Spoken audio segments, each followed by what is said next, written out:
I was thinking about how I like to talk a lot about themes around stuff I'm working on currently. I had a client yesterday here in New York.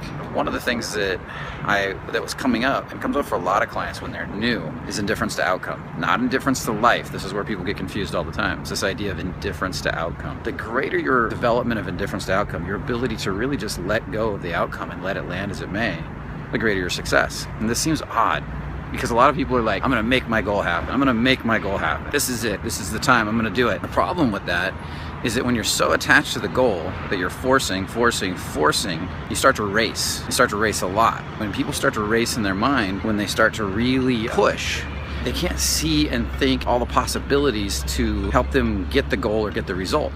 They start stressing out their body, and the more they stress out their body, the more difficult it becomes to get the goal. We have to learn to relax into a goal. We have to learn to let go. I see a lot of teachers teaching people how to state pump and jump up in the air every day, but they're gonna burn themselves out. Matter of fact, I've seen a lot of these students that come to me that have been doing this for years. Pretty soon they're just burned out. They're like, I can't do it anymore. Or they work really hard for a week, 2 weeks, a month, then they crash. Then they do it again. They work hard for a week, 2 weeks, a month, and then they crash. And they can't seem to get that consistency, that flow. There's a saying that I think Jeff Olson, he's a multimillionaire, very successful man, says, is slow down to go fast. You know, the old story of the tortoise and the hare. The tortoise wins.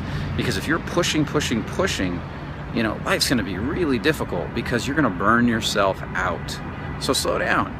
Use consistency, a little bit each day, a little bit each week, a little bit each month, building towards that ultimate goal. Shifting your mind a little bit each day, like exercise. You can't build all the muscles in 1 week by working out a lot. You have to do it over time. Indifference to outcome helps to create this. And we're gonna come all the way back to that now. Because as you get more indifferent to the outcome, this doesn't mean you love the outcome. Okay, I go hit on that girl and I flirt with her and I joke with her and I like her, and then she turns me down. Maybe you really wanted to go out with her. Maybe you two would have been great together. But the faster you can let that go, the more your mind opens to the lessons you learn from it and the next girl in front of you. The more your mind sees possibilities. The faster you let her go, a lot of times she starts to go, well, maybe I made a mistake.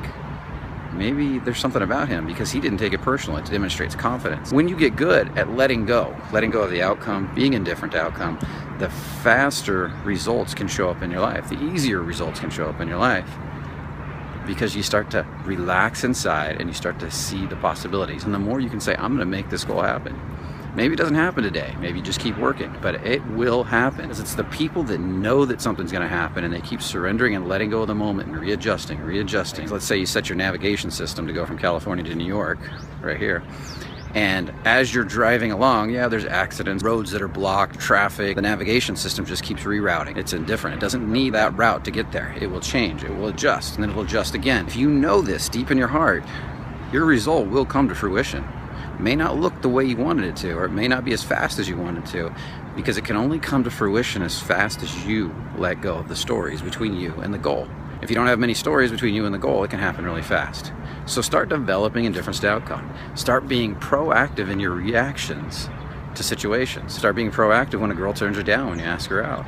Look at it really consciously and just kind of say, that is what it is. And start practicing letting it go. Moving on to the next one, moving on to the next one. No matter what it is, whether it's your business, it's your exercise routine, just keep moving forward, developing consistency and indifference to outcome. If you do that consciously a little bit each day, you can write in a journal. I always recommend people journal, put it in a notebook. Within a month's time, you will learn a lot about yourself. We really subscribe to the idea of learning to let go as fast as possible. Refocus on the goal, let go of what just happened. Refocus on the goal, let go of what happened. That includes letting go of the good things. When something feels really good, you don't want to trap it and stagnate it. You want to let go of that feeling. And oddly enough, when you do that, it expands in your body. It expands inside yourself. It feels really good. Practice letting go and indifference to outcome. You will change your life radically. If you like this video, please like it on the Facebook page, subscribe to the YouTube channel, comment below, and I will see you in the next video. And again, enjoy New York. It's beautiful out here.